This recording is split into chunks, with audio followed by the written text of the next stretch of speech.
and I think this is something that's really important, and I don't think people have tuned in on this enough. More disappointing figures around our wage growth, as the Organization for Economic Cooperation and Development, the OECD, has just revealed hours ago that Australian real wage growth is among the worst of the OECD's 38 nations, lagging behind the UK, the US, Canada. Sophie, is this another Labor promise broken here? The report says Australia remained 4.8% below pre-pandemic levels. We are now poorer than we were before the pandemic. Well, I think, James, a lot of people would agree with that. It seems that many people have less money in their pockets since Labor got into government. Now, could the coalition have changed this?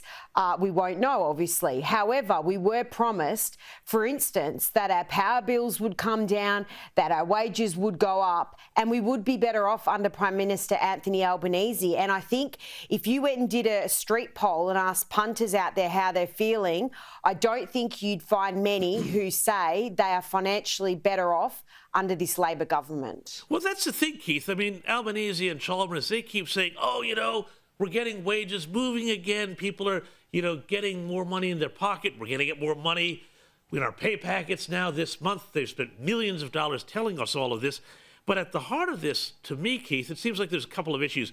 Number one, productivity. And number two, the huge amounts of migrants that we're bringing in every year to this country who are suppressing wages. How do we get productivity moving again, Keith Pitt? Well, Jimbo's actually delivered on a commitment. He's got real wages moving. It's just the wrong direction. People are worse off. This is the fundamental problem.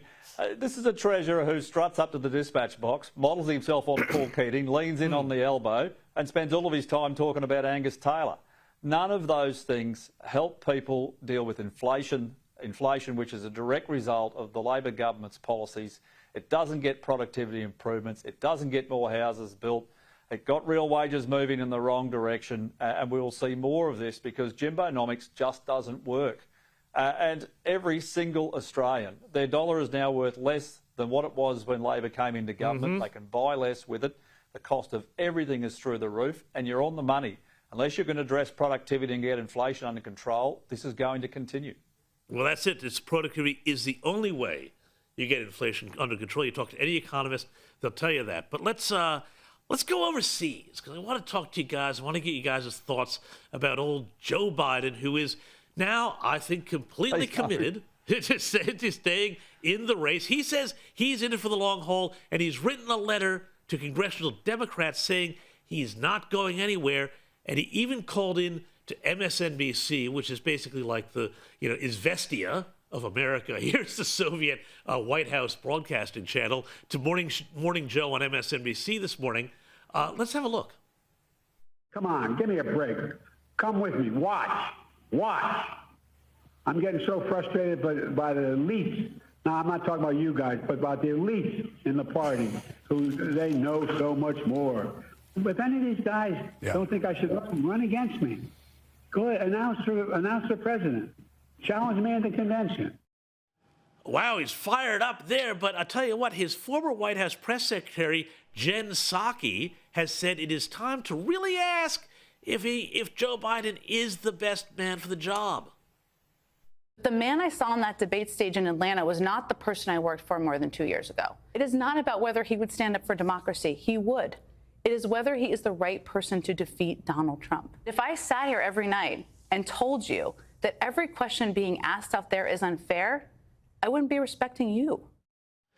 Sophie, this is a really big loss, I think, for Biden in terms of, his supporters, but also, as somebody who covers the media, what do you make of all of these people in the U.S. media who had spent years and years and years saying, no, Joe Biden's fine. All you people on, Sky News who say he's not, you guys are gaslighting. Well, they were gaslighting us. They knew, and now they're angry that they've been shown up. What do you make of the mood of the media in the U.S., Sophie? Well, James, you know this better than anyone, but quite frankly, I think the media have been quite appalling and not calling out Joe Biden for his failures, his cognitive failures that have been present and obvious for years. They have been, in total denial, James, over this. We were talking about this on Sky long ago and criticised heavily for this. But now they've finally woken up over there in America. And I think this is the gift that is just going to keep giving for Donald Trump. Why would he want Joe Biden to step aside? Not forgetting Joe Biden is 82 in November. So if he gets into office and he's in this shape now, heaven help us if he's got another 4 years ahead. And James, to be really honest about this, I think it's a sad state of affairs that he doesn't seem to have all his faculties, but his ego is getting the better of him and he's determined and saying, I will stay here. I mean, this is going to be a shocking few months ahead for him with already that disastrous presidential debate. I mean, if that's the warm-up, heaven help us for the rest of what we've got ahead in months to go. And between now and the election and the inauguration day, all of the world's enemies, North Korea, Russia, China will be all looking at this and thinking, who's in charge here? Keith Pitt, former Prime Minister John Howard, told this network earlier today, he said that were the United States in an Australian type of situation, in terms of a system of government, this guy would have been tapped on the shoulder long ago. Is he right? And is this a flaw in the otherwise glorious American constitutional system that there's no way really to move somebody on in this sort of situation? I was in Australia, he wouldn't be tapped on the shoulder, he'd be run over by the charge of the Light Brigade. Everybody in the House of Reps would be stepping up, apart from, of course, the 15 Nats who can never be Prime Minister, because that's the arrangement. Yeah. But, I mean, it's just so blatantly obvious now. And the American people, they do deserve better, and so does the world. We rely on the United States for security.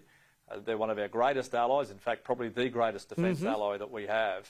And the idea that a country of 300 million people has no one else, I just think that's fanciful. Clearly there are others. Whatever needs to happen has to happen. It's their democratic system. That's how they get things done. But in Australia, you wouldn't have to step up and ask for a challenger. They'd already be there. There'd be a lot of hands up in that party room, I'll tell you what.